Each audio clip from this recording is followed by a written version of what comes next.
Welcome back to Initial D Reviews. Today we're diving into something a little bit more performance orientated and refined.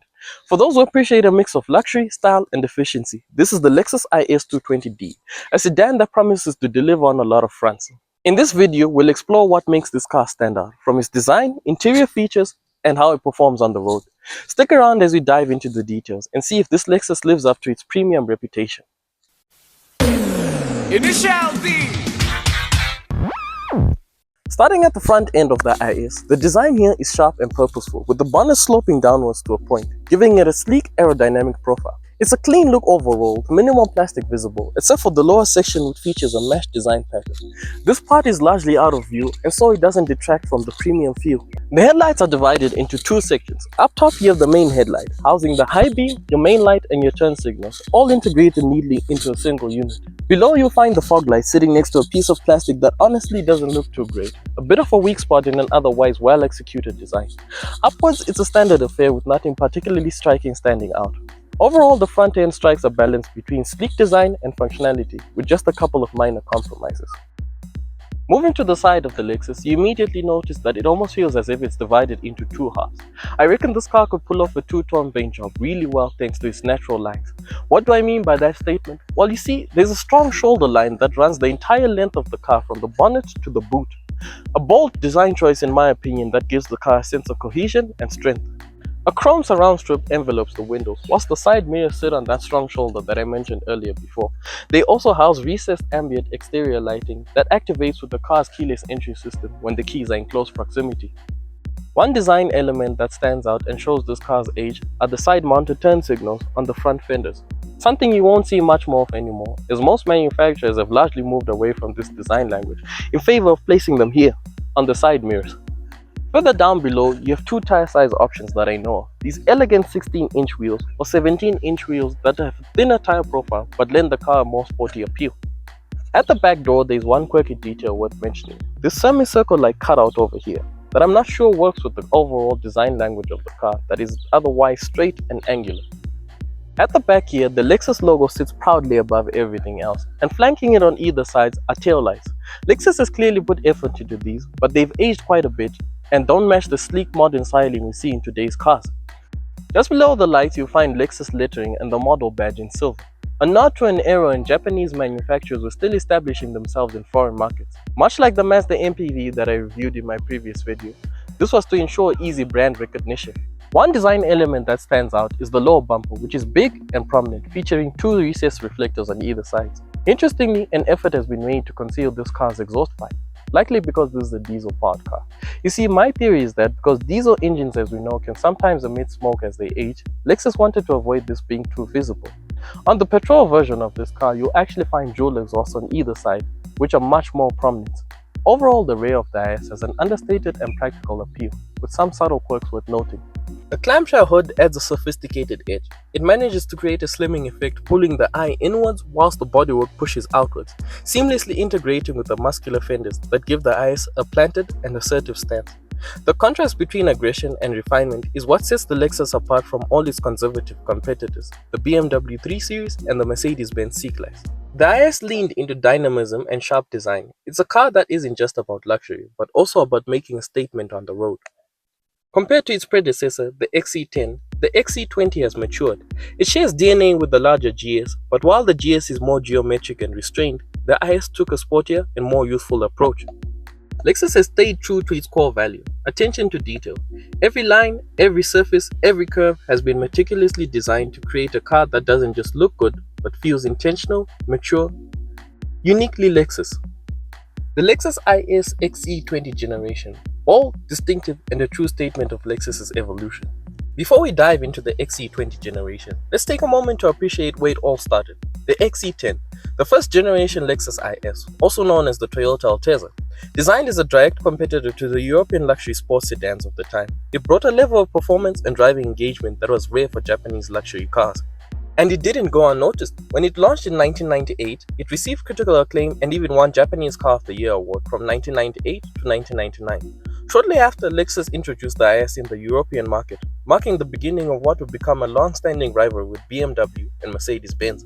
But for many enthusiasts, the Altezza wasn't just a luxury car, it was a tuner icon. Its lightweight chassis, balanced handling and high revving inline-6 engine made it a favorite among stadium fans.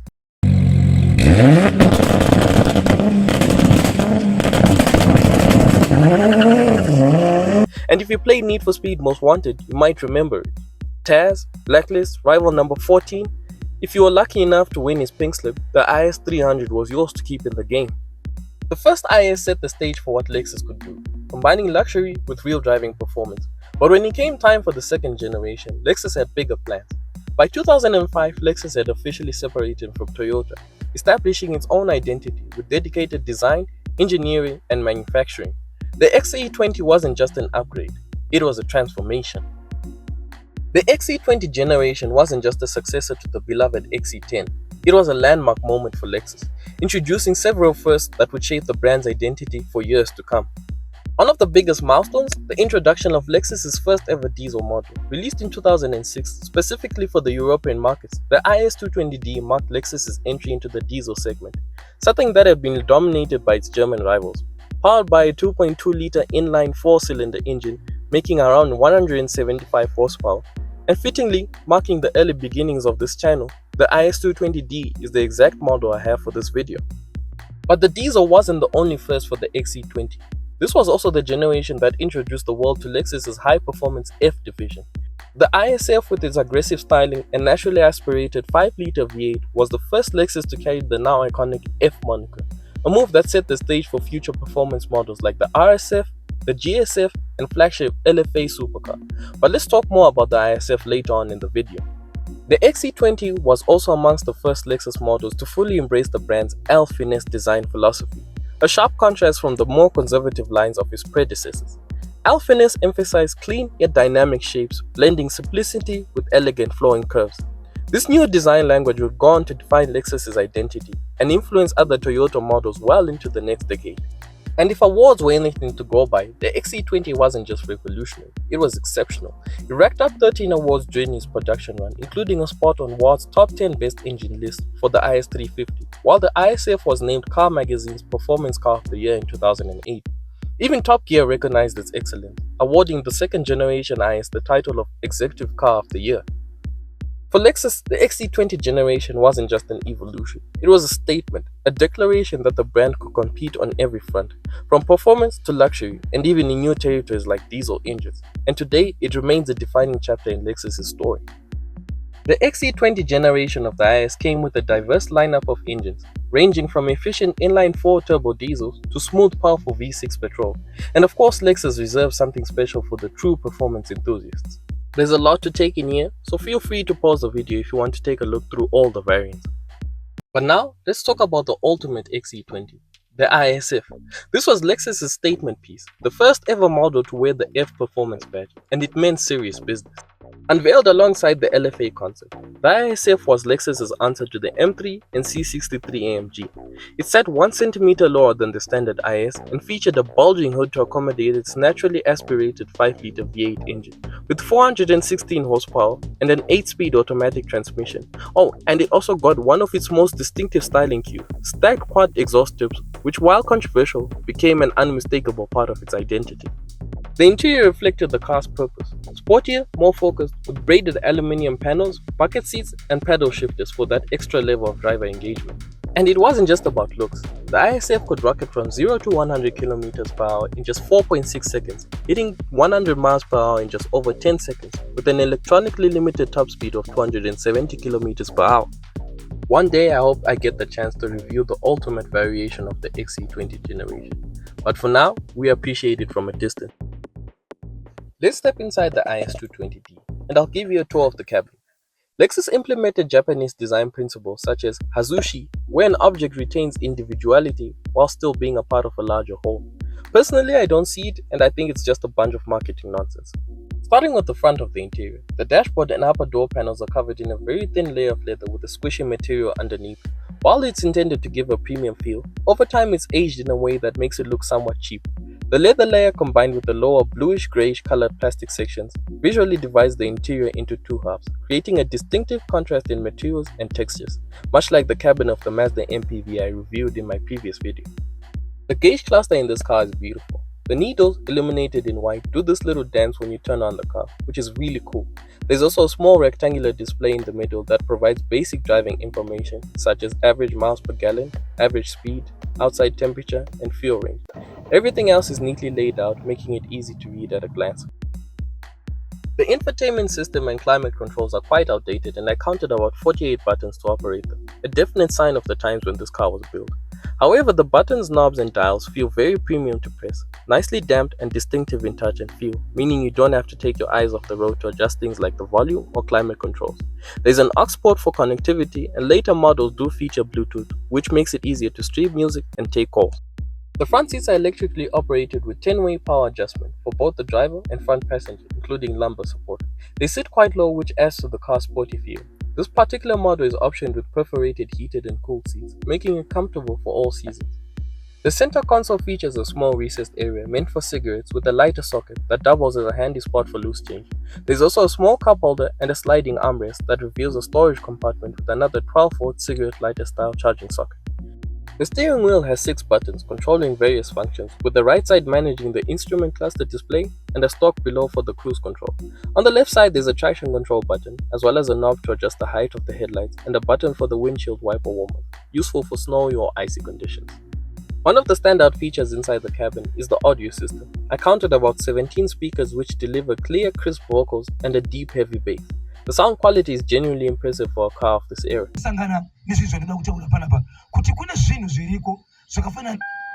As for safety, the IS comes with standard dual front airbags, front row knee airbags, front and rear side curtain airbags, and front side torso airbags.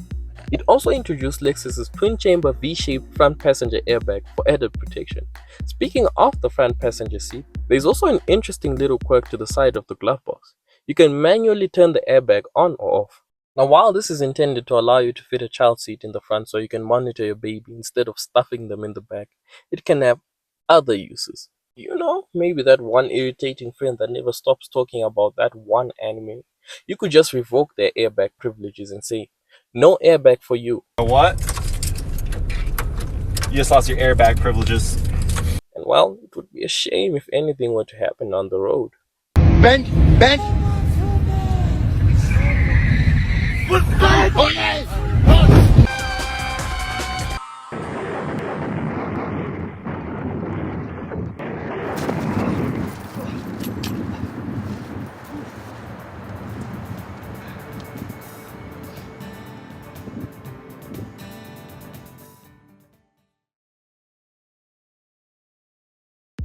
Now moving to the rear of the car, it's designed to seat 3 passengers in the back.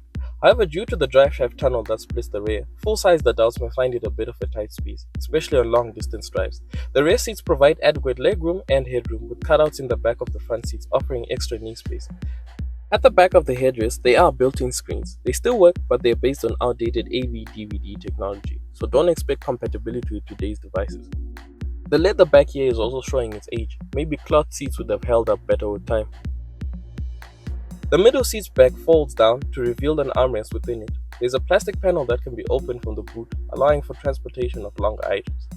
To open the boot, you have 3 options. Press a button inside the cabin, use the button on the boot itself when the key is in close proximity, or press the button on the key fob. The boot accommodates 2 of the yellow crates I used in my previous video, which measure 62 cm in length, 36 cm in width, and 36 cm in height. It has adequate space, although not the largest in its class, plus the fact that the rear seats don't fall down, unlike this car's competitors. A good example would be the BMW 3 Series, which also offers an optional shelf for added practicality. That about wraps up the interior. Let's see how this car drives.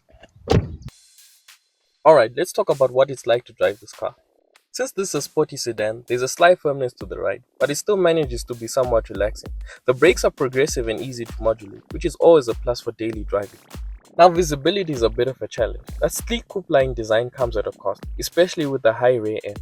If you've got passengers in the back or you're storing something in the rear, your view out the back window is pretty limited. And it's not just the rear. Overall visibility is affected by the car's low seating position and thick pillars, particularly at the back where they are massive.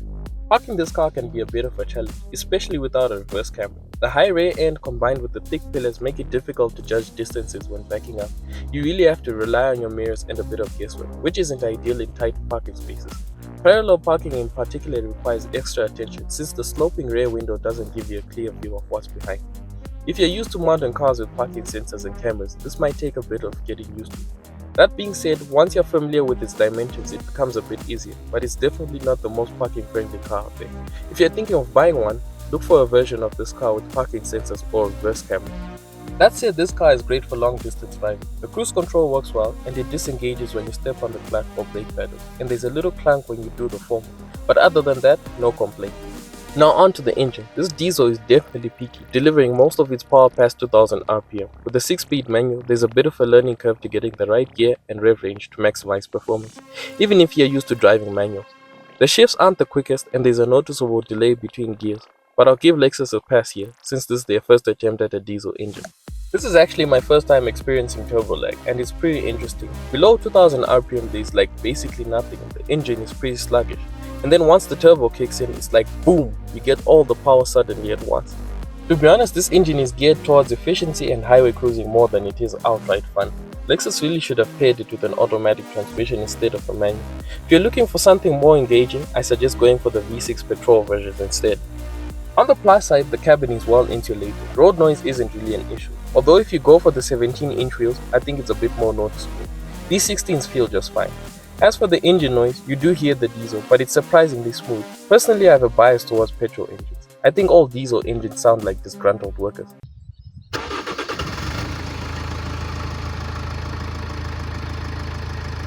That said, you do get nice swooshing turbo noises when you have the windows down, which is a cool touch. In terms of fuel economy, the best I've seen is around 26 miles per gallon, which translates to about 9 liters per 100 kilometers. Not bad for a car like this, but I've only had this car for a short period of time. So if there are any Lexus 220D owners, let me know what's the best you've gotten out of your car in the comment section below. Overall, the IS220D has its quirks, but it does what it was designed to do well. Well, this has been my review of the Lexus IS220D. Let me know what you think of the car and let me know what you think of this new format compared to my previous video. And if you did like it, please subscribe to the channel. I'm going to be doing a lot more videos and yeah, thanks for watching right up until the end. Initial D.